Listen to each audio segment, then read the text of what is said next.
No dia 1º de junho de 2016, aconteceu a inauguração do túnel de San Gotardo, o maior túnel ferroviário do mundo. São 57 quilômetros cortando os Alpes suíços.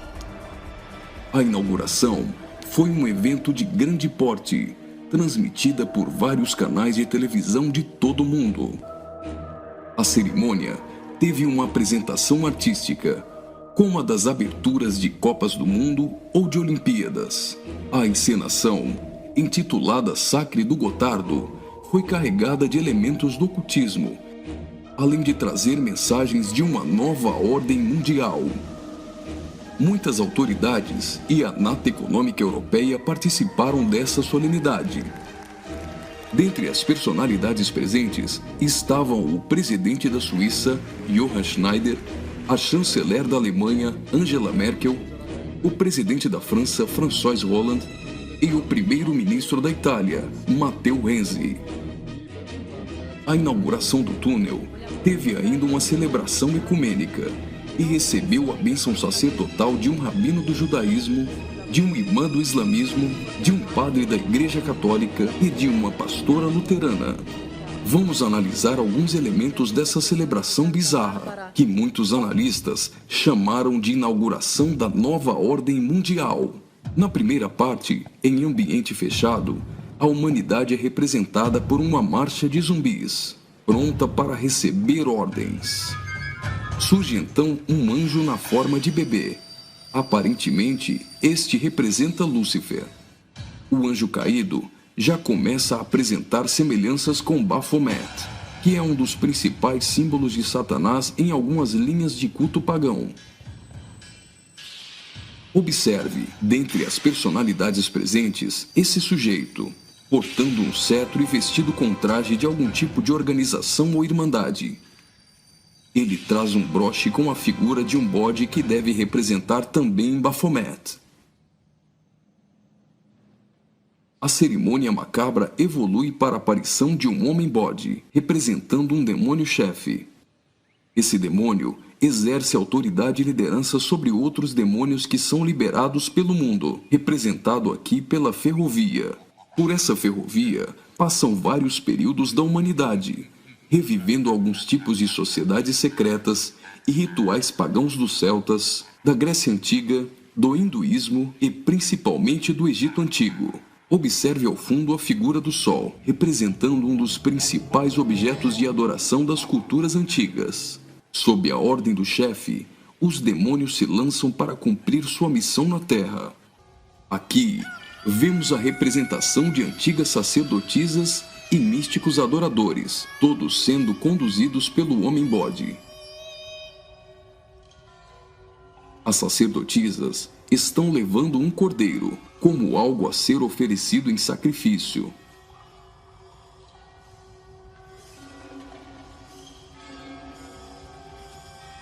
Observe a semelhança dessas sacerdotisas de branco com as adoradoras de Ísis.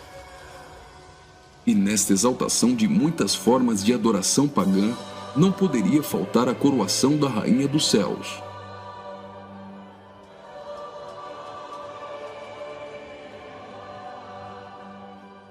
A cerimônia prossegue, agora em um ambiente externo.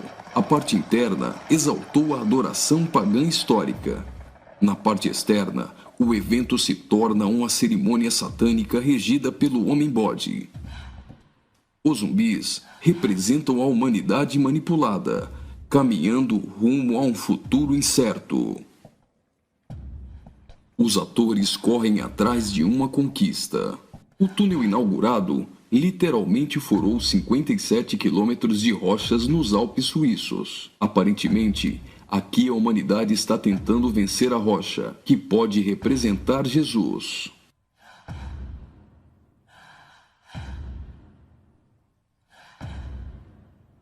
Por várias vezes, eles investem desorganizadamente contra a rocha, mas todas as tentativas são frustradas. Até o momento em que eles se unem e conseguem um importante progresso. Lembre-se que o espírito de Nimrod era unir o homem para vencer a Deus, e que este túnel é o símbolo de integração entre os povos. Observe que eles conseguem a abertura de um portal. A representação desse portal lembra o CERN. O CERN é a Organização Europeia para a Pesquisa Nuclear.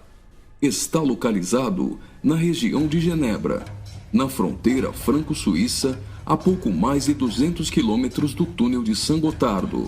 No CERN, encontra-se o LHC, o maior acelerador de partículas atômicas do mundo e maior máquina que o homem já construiu.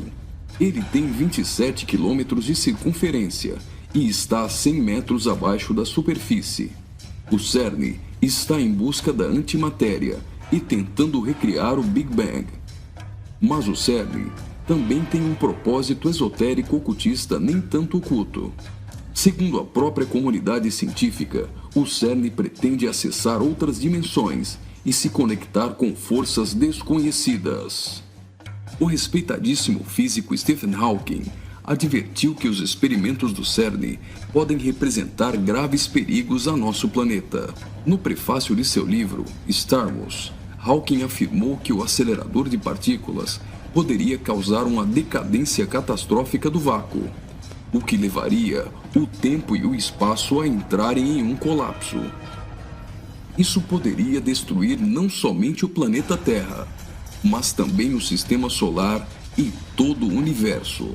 Você já deve ter ouvido falar da partícula de Deus, ou bóson de Higgs. Até o Papa implorou a comunidade científica a suspender as operações do LHC, advertindo que eles poderiam abrir os portões do inferno. Observe também que a logo do CERN é a junção de 3 números 6, 666. As cenas seguintes mostram uma sociedade em transformação. Do portal que foi aberto, procede a direção para a humanidade. Veja que uma nova sociedade vai surgindo. O espírito da rebeldia e da sensualidade marcam as pessoas. A decadência da humanidade é representada tanto na forma de uma queda literal, como através da sensualidade.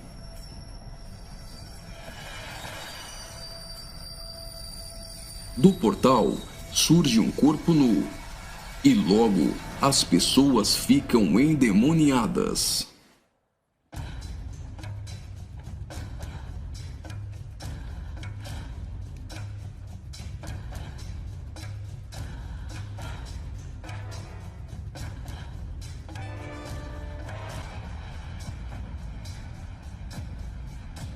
Veja a representação de que existe algo dentro deles. Trabalhadores do túnel aparentemente são representados aqui, mas observe que a verdadeira representação é o deus Shiva, da trindade hinduísta. Shiva é o deus da destruição. Ele destrói para dar lugar a algo novo. A dança de Shiva é considerada a manifestação física do ritmo cósmico. Observe que na entrada do principal laboratório do CERN existe uma imagem de Shiva.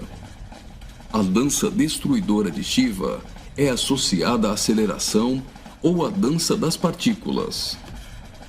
A cena seguinte lembra os operários mortos na construção do túnel, mas na verdade representa o sacrifício humano.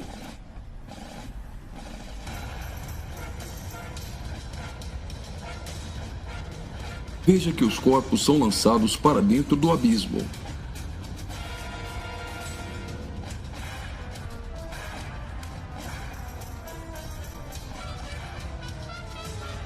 Preste atenção. Do fundo do abismo, as mãos vêm receber o sacrifício.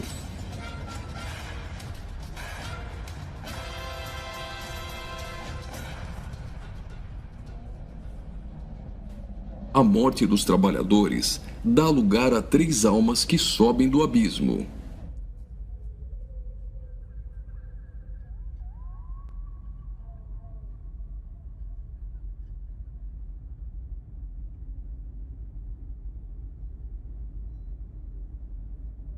surge então um enorme olho que tudo vê, ou o Olho de Horus, um importante símbolo usado pelos Illuminati.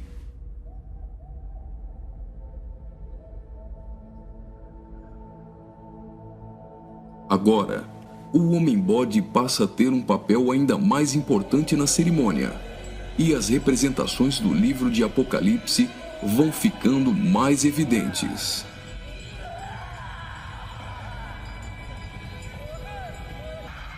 Veja como os demônios se parecem muito com o orixá Omulu.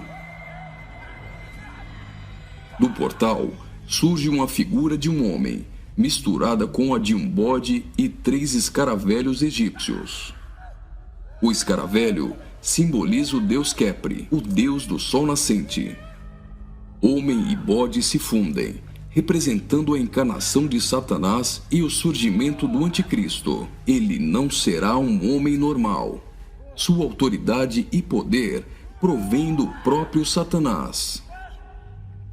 Uma personagem, aparentemente representando a deusa Ísis, surge para ungir o homem-bode, que é a própria besta. Como a cerimônia de coroação de um rei, a besta é ungida governante sobre todo o mundo. Observe novamente que os demônios lembram muito o orixá Omulu. Após receber o manto do espírito feminino de Ísis, a besta manifesta atitudes homossexuais. Ungido governante do mundo, a besta demonstra sua fúria contra todos e agita seus demônios.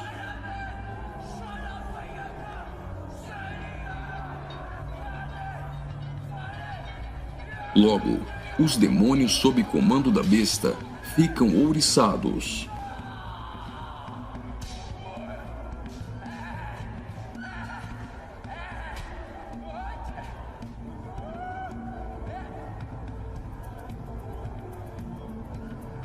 Assim como está escrito em Apocalipse, a besta passa a ser adorada pelos homens e pelos demônios.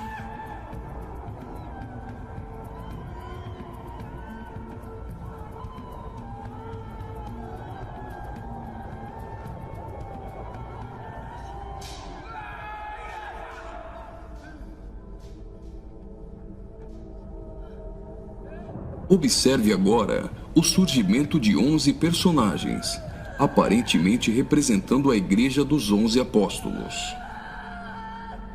A besta terá autoridade para perseguir a Igreja e para matar os que não lhe adorarem.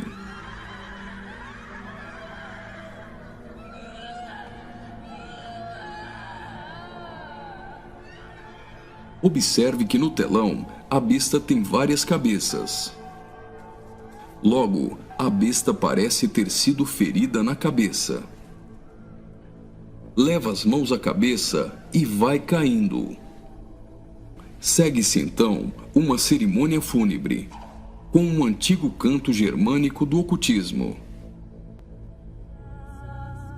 Veja essas pessoas carregando árvores secas invertidas. Observe que as raízes estão para cima.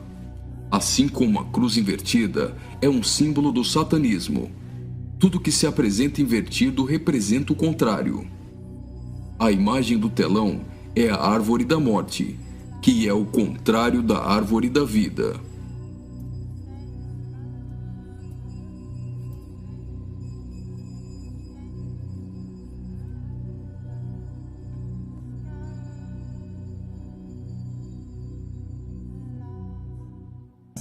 A tecnologia é mostrada como um instrumento para manipular o homem. O avanço da ciência nos últimos dias foi profetizado por Daniel. Observe agora a semelhança da imagem no telão com a Pokébola do game Pokémon GO.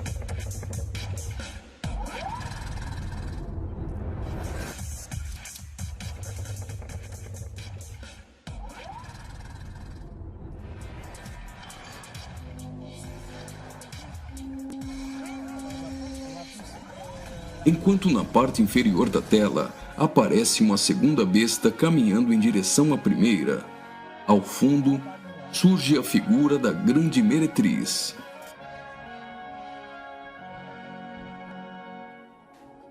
Observe que a segunda besta ressuscita a primeira.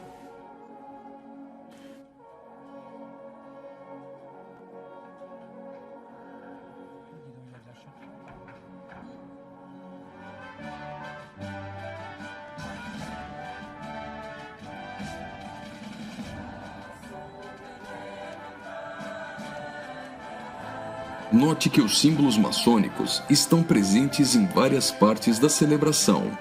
Aqui, temos o olho de Horus e o compasso com um esquadro. Os três personagens de cabeças grandes aparentemente representam as nações da Terra, os reis da Terra e os mercadores da Terra que foram embriagados e se prostituíram com a grande meretriz.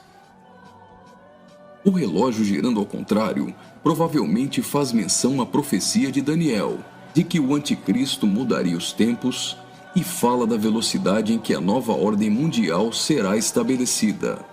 No auge da cerimônia, todos os personagens se lançam em adoração. Mas afinal, o que eles estão adorando?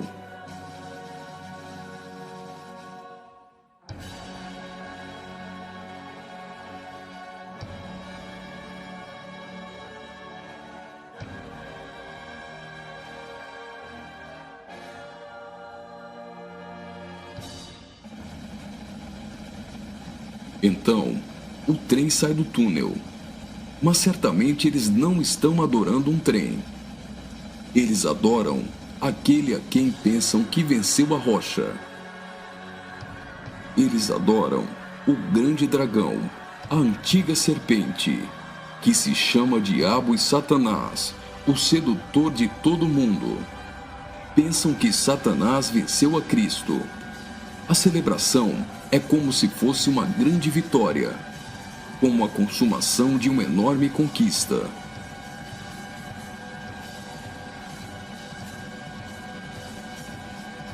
Observe mais uma vez no telão.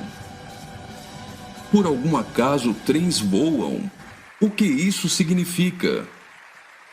O trem se parece com uma serpente e representa a Satanás, que sempre quis subir aos altos céus e ser exaltado. É justamente isso que eles estão profetizando nesse ato profético.